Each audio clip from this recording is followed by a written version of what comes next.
এখানে আমি যতটুকু জানি আজকে দুই নিরাপত্তা উপদেষ্টার যে কিছুক্ষণের কথাবার্তা হয়েছে, উনি তো এসছেন মূলত এই কলম্বো সামিট, কলম্বো সিকিউরিটি কনক্লেভের জন্য। কিন্তু আজকে যেটা কথাবার্তা হয়েছে তাতে শেখ হাসিনার রায়, শেখ হাসিনার প্রত্যাবর্তন, এইসব বিষয় নিয়ে আলোচনাই হয়নি আজকে। আলোচনা মূলত ফোকাস যেটা ছিল সেটা হচ্ছে টেরোরিজম, এবং বলা বাহুল্য এই প্রশ্নটা অজিত ডোভালি তুলেছেন।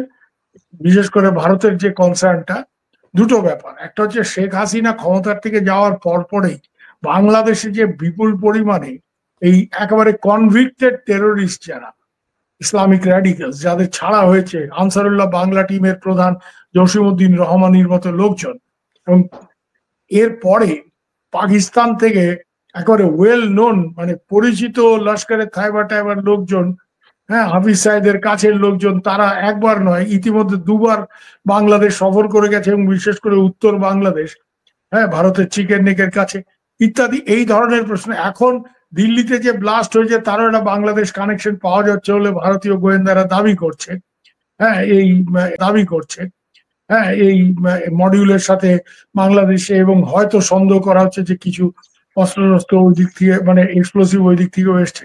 যাই হোক, এটা সত্যি মিথ্যার মধ্যে আমি যাচ্ছি না, কিন্তু দিজ আর কনসার্নস যেগুলি ইন্ডিয়ার কনসার্ন।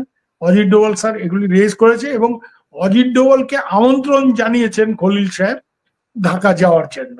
সেটা উনি কবে যাবেন, কি হবেন, সেটা বাংলাদেশের নির্বাচনের আগে না পরে, নির্বাচন বা কবে হবে, সেগুলি এখনো স্পষ্ট নয়।